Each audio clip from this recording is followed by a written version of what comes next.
Supreme কোর্টে DA মামলার শুনানি কি সম্পূর্ণ হলো, নাকি আবারও নতুন কোনো তারিখের অপেক্ষায় দিন গুনছে রাজ্য সরকারি কর্মচারীরা? নমস্কার বন্ধুরা, একাডেমি ইউটিউব চ্যানেলে সকলকে স্বাগত জানাই। পশ্চিমবঙ্গ সরকারি কর্মচারীদের মহার্ঘ ভাতা ডিএ সংক্রান্ত মামলার শুনানি আবারও পিছিয়ে গেল সুপ্রিম কোর্টে।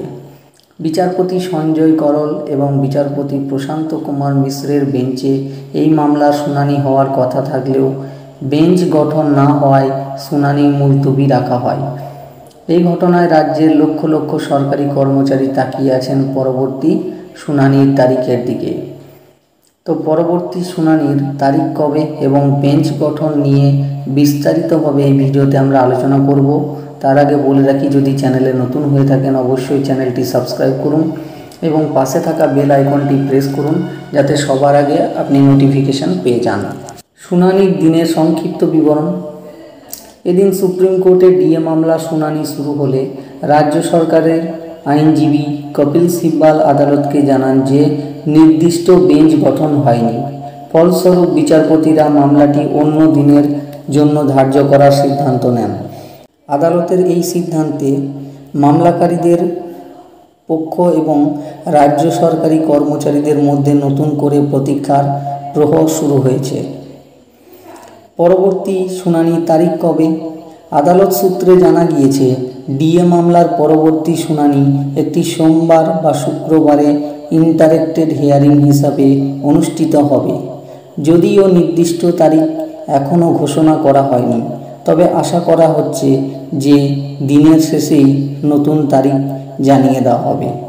এই ইন্টারেক্টেড হিয়ারিংয়ের অর্থ হলো উভয় পক্ষের আইনজীবীরা একে অপরের যুক্তি খণ্ডন করার সুযোগ পাবেন, যা মামলার নিষ্পত্তিতে গুরুত্বপূর্ণ ভূমিকা পালন করতে পারে।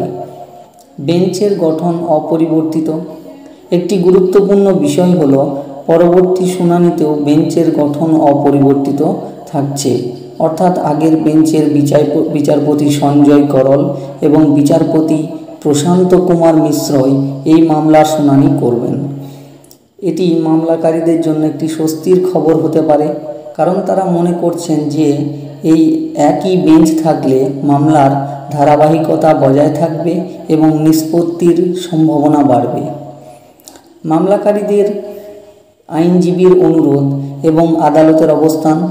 এদিন মামলাকারীদের পক্ষের আইনজীবী বিক্রম ব্যানার্জি গোপাল সুব্রক্ষণের জুনিয়র আদালতকে অনুরোধ করেন যাতে পরবর্তী শুনানির তারিখ 8ই সেপ্টেম্বরের পরে রাখা হয়। তবে আদালত তার এই অনুরোধ সরাসরি খারিজ করে দেয়। বিচারপতিরা স্পষ্টভাবে জানিয়ে দেন যে আইনজীবীর উপস্থিতি বা অনুপস্থিতির উপর শুনানির তারিখ নির্ভর করবে না। আদালতের এই কঠোর অবস্থান থেকে অনুমান করা হচ্ছে যে তারা দ্রুত এই মামলার নিষ্পত্তি করতে চাইছে।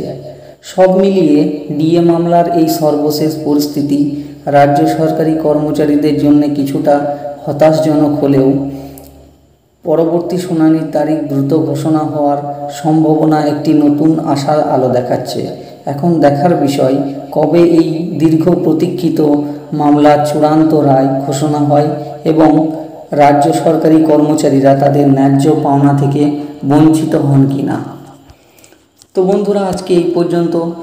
দেখা হচ্ছে পরের ভিডিওতে কোনো গুরুত্বপূর্ণ আপডেট নিয়ে। ধন্যবাদ।